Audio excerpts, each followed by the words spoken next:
Social and political activist Bless Andre Esama has been adjourned to the 18th of the month of August 2026, with his defense team maintaining that the allegations and charges against him are not sufficient enough. In this edition of the news, we shall tell you just how it unfolded at the court in Bonanjo, in the heart of Cameroon's economic capital city. Bless Andre Esama goes back to prison again amid a deteriorating health condition. And in politics, the leader of the MP-free political party, Yaoundé, has petitioned Cameroon's National Assembly over the long absence, 60 days, of President Buea. The leader of this political party says there is a serious power vacuum in the country. But just what is the content of this petition to the Cameroon's lower house of parliament from Yaoundé of the MP-free political party? We'll be discussing this in details in this edition of the news. A fire incident has left several families counting their losses at the checkpoint neighborhood of Moliko, that's in Buea, in the southwest region of Cameroon. A 10-room plank house was reduced to nothing by the unfortunate fire incident. These stories and more will be yours in this edition of the news. Ladies and gentlemen, welcome to the Primetime Newscast on your #1 television network. This is Equinoxe. We're live from Douala, Cameroon's economic capital city. Welcome.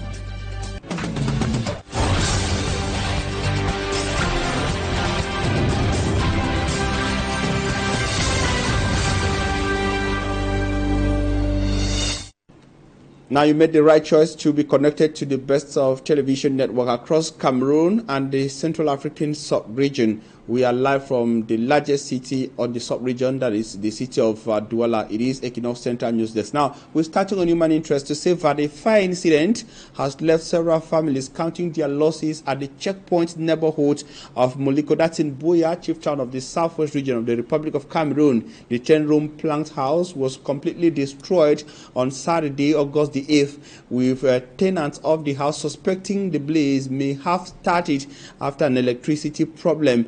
We have details with Rex Safon from our Buea bureau. The fire broke out on Saturday, August 8th, leaving tenants with almost nothing. They suspect the fire may have started after electricity was restored following a power cut. This is all that is left of the 10-room plank house at checkpoint Moliko. The tenants say there was no electricity shortly before the fire, but when power was restored, it came back with a strong surge.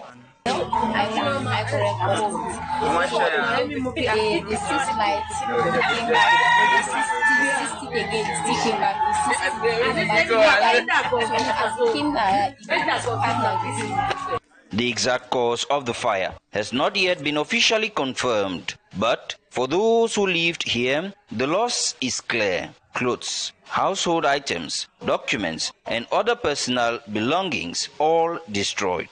Around 6 to 7 o'clock, somebody came and caught under the house on fire. We actually thought it was a joke.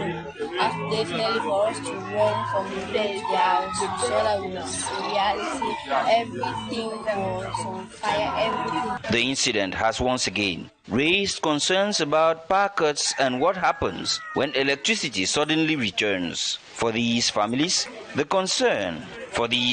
however, the concern is no longer about what caused the fire alone. They now have to find where to stay and how to replace what they lost.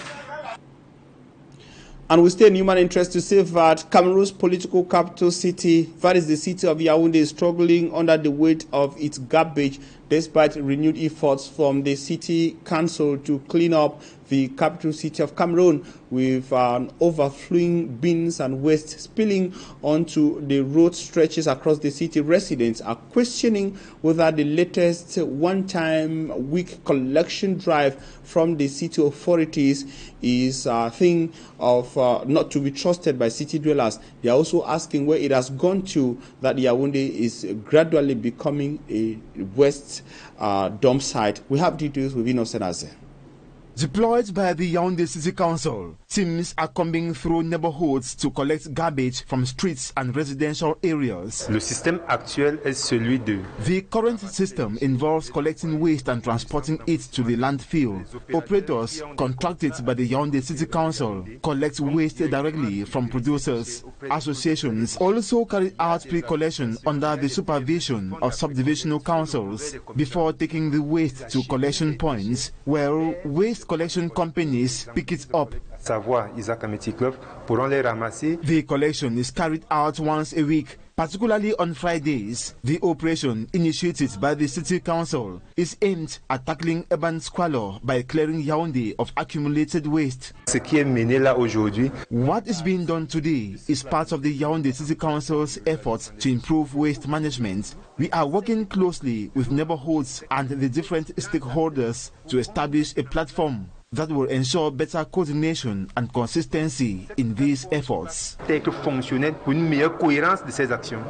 on the ground, the picture remains troubling. In the Simeyong neighborhoods, pedestrians and motorists struggle to make their way through as garbage has taken over a large section of the roadway. The question now is, how effective is this weekly collection operation? On est très loin de résoudre le problème. We are still far from solving the problem. This approach will not provide a lasting solution to waste management. Asking residents to keep their waste at home for a week while waiting for collection is difficult in practice. Those currently in charge are running out of steam, but with genuine change, political will, and a more dynamic team, we believe this problem can finally be solved. For experts, the situation reflects the authorities' failure to effectively tackle Yaoundé's waste crisis. More than a year after the Waste Management Forum, they say none of the resolutions adopted has been implemented. The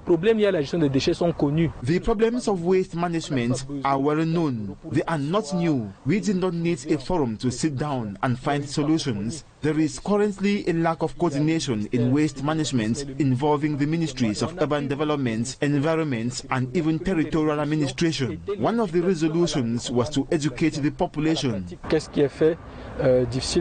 While authorities struggle to find a lasting solution, residents are left to improvise. In some neighborhoods, used tires are even being deployed to contain overflowing garbage and prevent the waste from spreading further.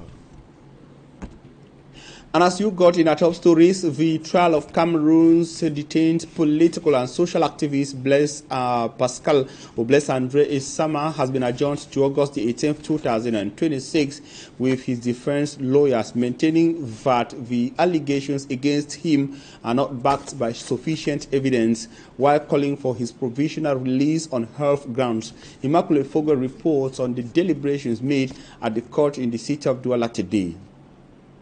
At a court hearing, the defense disputed the allegations brought against their client, arguing that the case against him is not backed by sufficient evidence.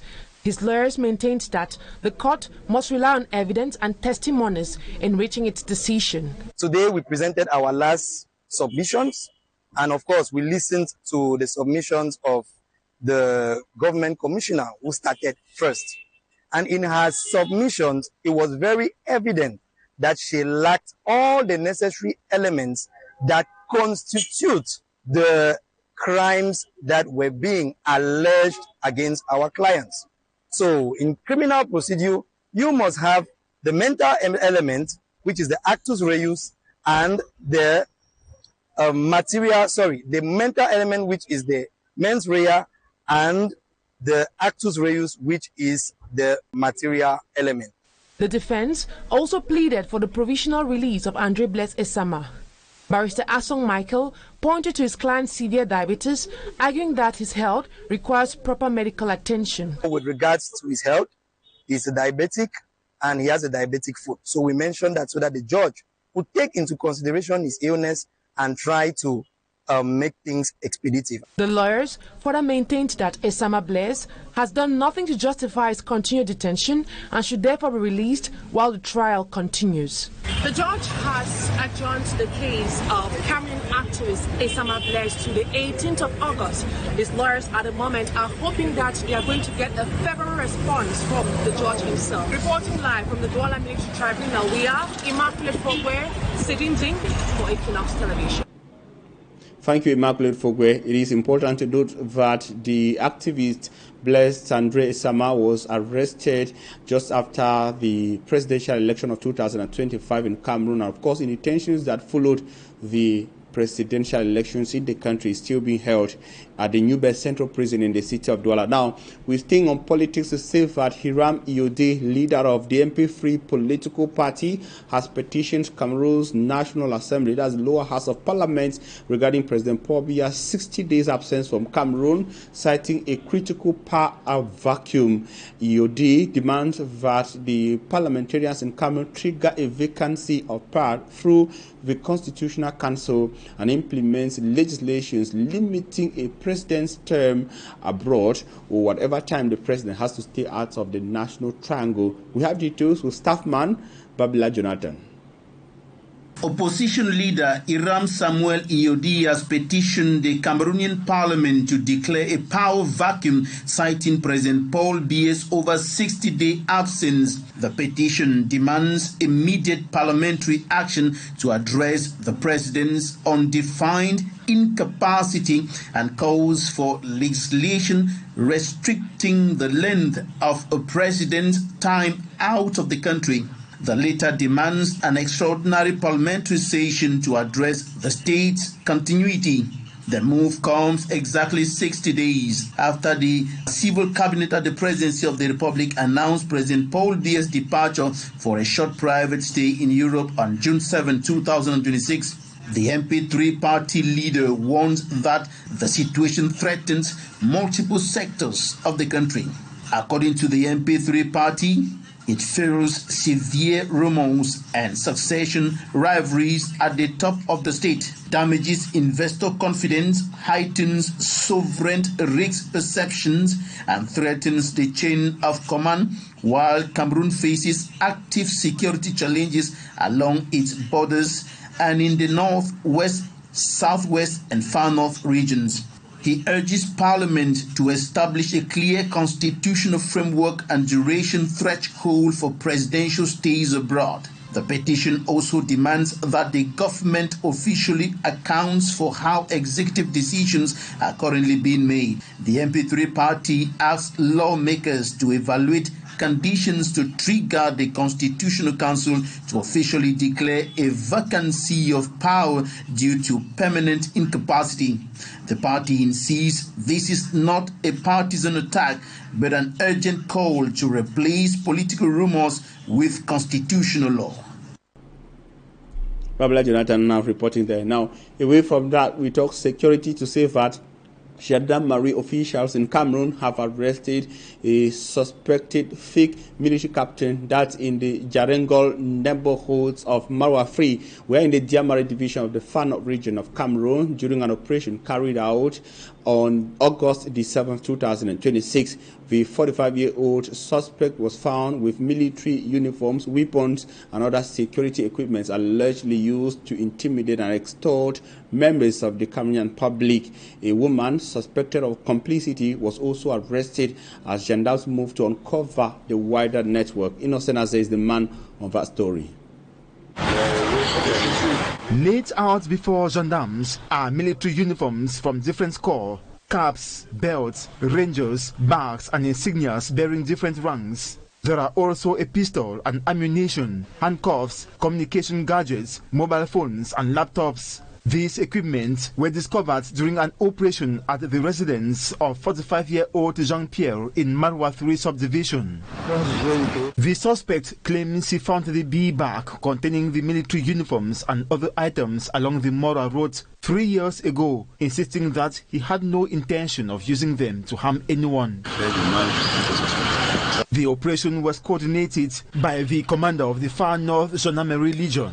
Le commandant de compagnie de Marois a mené une opération. Jean-Pierre, according to the gendarmes, had been presenting himself as a military captain, a rank they say he does not hold. Dangereux. Il ne présentait aucun signe d'un militaire. He was immediately arrested and an immense seizure made. De saisir une importante quantité de matériel militaire. A 38-year-old woman, identified as Marie, was also arrested. Marie. She is accused of complicity, with investigators alleging that she attempted to hide the pistol as the gendarmes entered the residence. Aussitôt saisi. The investigation is now turning to how the suspects allegedly used the military uniforms and accessories. Gendarmes suspect the fake captain wore the military attires to create authority, intimidate and extort members of the public. Trafic d'influence. But the contents of the residence appear to have opened another line of investigation. Des photos. Nous avons remarqué à travers des photos qu'il y a un indice très important. Even a photo in his possession indicates the group constitutes a gang. Ce qui laisse présager que ce serait un gang.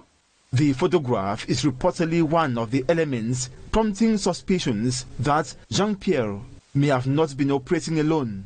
Nous allons à la suite des enquêtes qui seront. The gendarmes say a thorough investigation is underway to identify other possible members and dismantle what they suspect could be a wider network.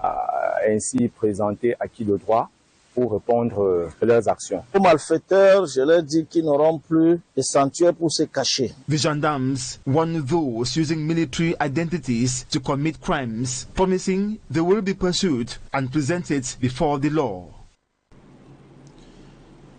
Now, from the far north, we move to the west region of the Republic of Cameroon to say that Euro-Afrique workers of the region are now threatening to stop connection works over unpaid wages. The workers say that they have gone for about a year without receiving their salaries, despite several attempts made to resolve the issue. With the new school year fast approaching across the country, they are threatening to take the matter to the court, as Immaculate Fogwe tells us in the following report. The meeting is over, but the problems remain. Workers of Euro-Afrique have left the Bafoussam 2 Divisional Officer's office disappointed after another meeting with the administrative authorities, their employer, Socadel. The workers say they have been waiting for their salaries for about a year. They also say several promises have been made, but they are yet to receive any payment. With the new school year approaching, the workers say they are finding it difficult to meet the needs of their families. We have tried several times to negotiate. The authorities were also involved, but we still have not received our money. We have decided to stop connection works in the West region. We will take the matter to the public prosecutor so a judge can decide the case and help us get our money. We cannot continue working like this. The workers are now threatening to stop all connection works in the region if they are not paid. Sogadel has suggested moving the workers to other companies, but the workers say the proposal is not clear. Sogadel wants us to be moved to other companies, but we do not know when or how this will happen. This means we could remain without work, without knowing what comes up next. We have families and children to take care of. For its part, Euro-Afrique says the delay in payment is linked to the heavy expenses the company has to meet to keep its activity. The Littoral Regional Council is tackling some key developmental issues within its territories with finance, infrastructure and climate at the core. The council in the Littoral region aims to speed up the transformation of its territory between investments, budget and climate partnership. The council in the Littoral region is laying the foundation for a more resilient developmental blueprint, as Cedric Chakochi tells us in the following report. At the helm of the second ordinary session of the Regional Council, a budget of over 4 billion francs FA was approved.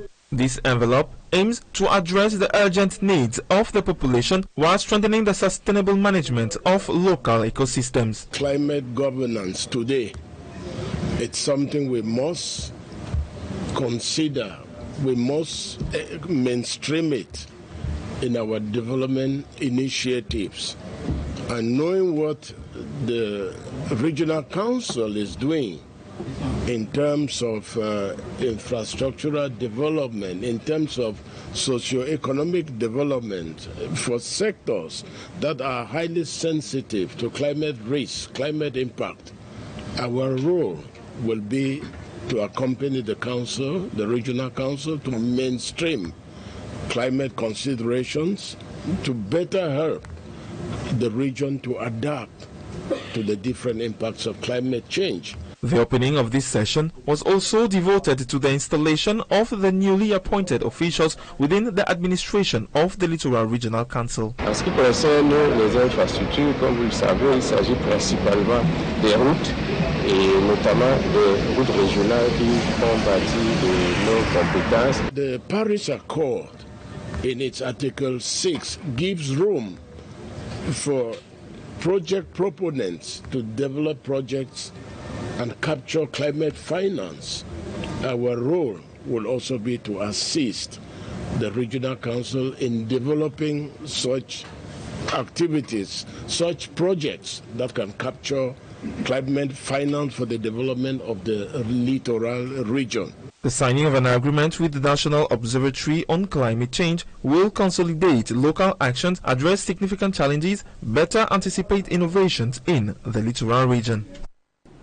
And in sport, it was a bad weekend for Nigeria in the hands of Cameroon at the ongoing Cameroon. That is, Cameroon urged Nigeria by a single point at the U20 African Championship. That's in basketball. And of course, in football, the indomitable Lionesses of Cameroon pulled off a historic upset, beating Nigeria a 1-0 in the Women's Africa Cup of Nations in the North African Kingdom of Morocco at the quarterfinals to end the Super Falcons' dream of an 11th title within the African continent. Goalkeeper Michaele Bihina was the heroine of the day, as sportsman Smart Njikangebe tells us in the following report.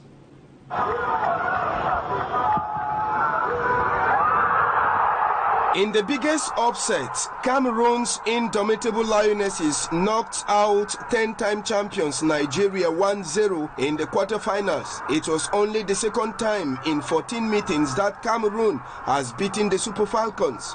That defeat not only ended Nigeria's title run, but also cost them an automatic ticket to the 2027 FIFA Women's World Cup in Brazil. The Super Falcons will now have to go through the playoffs. But the story of the tournament belongs to debutant Malawi, ranked 153rd in the world and playing their very first WAFCON. The Scorchers stunned everyone. They shocked Nigeria 3-2 in the group stage, inspired by Star Sisters Temwa and Tibeta Shangwingwa. Then, on August night, they did it again, beating Ghana 2-1 in the quarterfinals. The win sends Malawi to their first ever WAFCON semi-final and qualifies them for their first ever FIFA Women's World Cup. With both Nigeria and former champions South Africa now out, it means for the first time ever, a brand new name will be etched onto the WAFCON trophy. The heroine in goal for Cameroon's indomitable Lionesses against Nigeria was 22-year-old Michaele Bihina, produced a legendary performance in the WAFCON quarterfinal. 9 saves, 1 clean sheet and a historic 1-0 win that sends Cameroon to the semi-finals and qualifies them for the 2027 Women's World Cup. Across 3 matches at the WAFCON 2026, Bihina has been rock solid. 227 minutes played, just 1 goal conceded, 2 clean sheets, 13 saves out of 14 shots on target with a save percentage of 92.8%. At just 22, Michaele Bihina is proving to be the wall Cameroon needed. Michaele Bihina started his football career with Eclair Ladies of Sa in the Women's Top Flight League in Cameroon before traveling to Portugal, where he played for Division 2 outfit Racine Power, which exposed her to her current club, SL Benfica women's team. And it is with that interesting sports report that we end the primetime newscast on Equinoxe Television. We thank you, ladies and gentlemen, for your keen attention. Now, urging you to continue to stay for interesting programs, continue on your #1 television network. At 8 p.m., you're going to be having a full edition of news in the French language. As Summit Rendezvous is taking tomorrow, same time, on same frequency. Stay good.